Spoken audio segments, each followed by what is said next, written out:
Hello football fans, MLS এর নতুন মৌসুমের শুরুটা দারুণভাবে করেছে ইন্টার মায়ামি। রিয়াল সল্টলেককে নিজেদের ঘরের মাঠে 2-0 গোলে পরাজিত করেছে তারা। প্রাক মৌসুমের ব্যর্থতার পর মৌসুমের শুরুটা ঠিক এমনভাবেই করার দরকার ছিল মায়ামির, এবং এই ম্যাচটিতে মায়ামির প্রতিটা ফুটবলারই কম বেশি দলের জয়ে ভূমিকা রেখেছেন। তবে লিওনেল মেসি 36 বছর বয়সে এসেও কীভাবে একাই একটা গেম কন্ট্রোল করতে হয় সেটা দেখিয়েছে রিয়াল সল্টলেকের বিপক্ষের এই ম্যাচটিতে।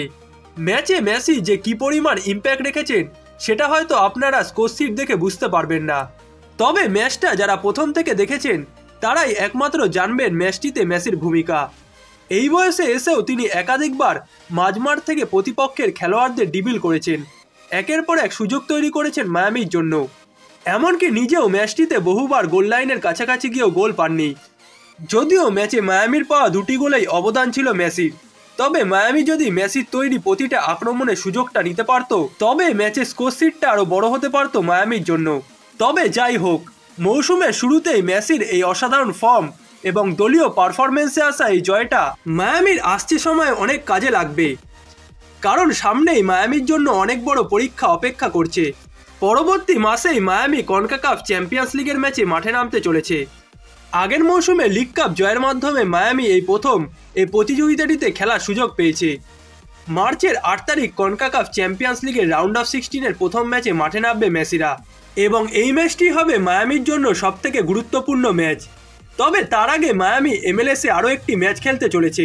কনকাকাফ চ্যাম্পিয়ন্স লিগে মাঠে নামার আগে নিজেদের ঝালিয়ে নেওয়ার জন্য আরও একটি MLS-এ ম্যাচ পাচ্ছে মেসিরা, যেখানে তারা লস অ্যাঞ্জেলস গ্যালাক্সির বিপক্ষে মাঠে নামবে, যেখানে মেসি সুয়ারেজরা ম্যাচটির দ্বারা মুখোমুখি হবেন তাদের একসময়ের বার্সা সতীর্থ রিকি পুইগের সাথে, যিনি লস অ্যাঞ্জেলস গ্যালাক্সির বর্তমানে মূল খেলোয়াড়।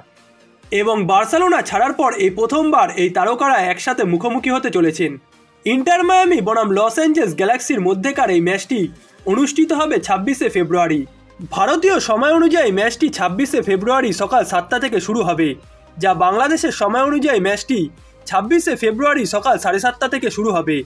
এরই মধ্যে ইন্টার মায়ামি আর্জেন্টাইন তরুণ মিডফিল্ডার ফেদেরিকো রেডন্ডোকে সাইন করানোর অফিসিয়াল ঘোষণা দিয়ে দিয়েছে।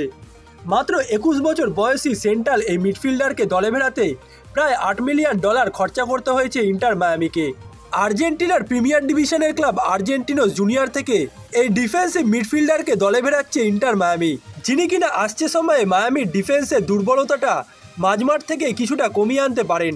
তবে এখনও ইন্টার মায়ামির দলে একজন ভালো মানের প্রপার ডিফেন্ডার দরকার, যিনি কিনা দলের ডিফেন্সে বড় অবদান রাখতে পারবেন, এবং সেই পথেই এগোচ্ছে বর্তমানে ইন্টার মায়ামি।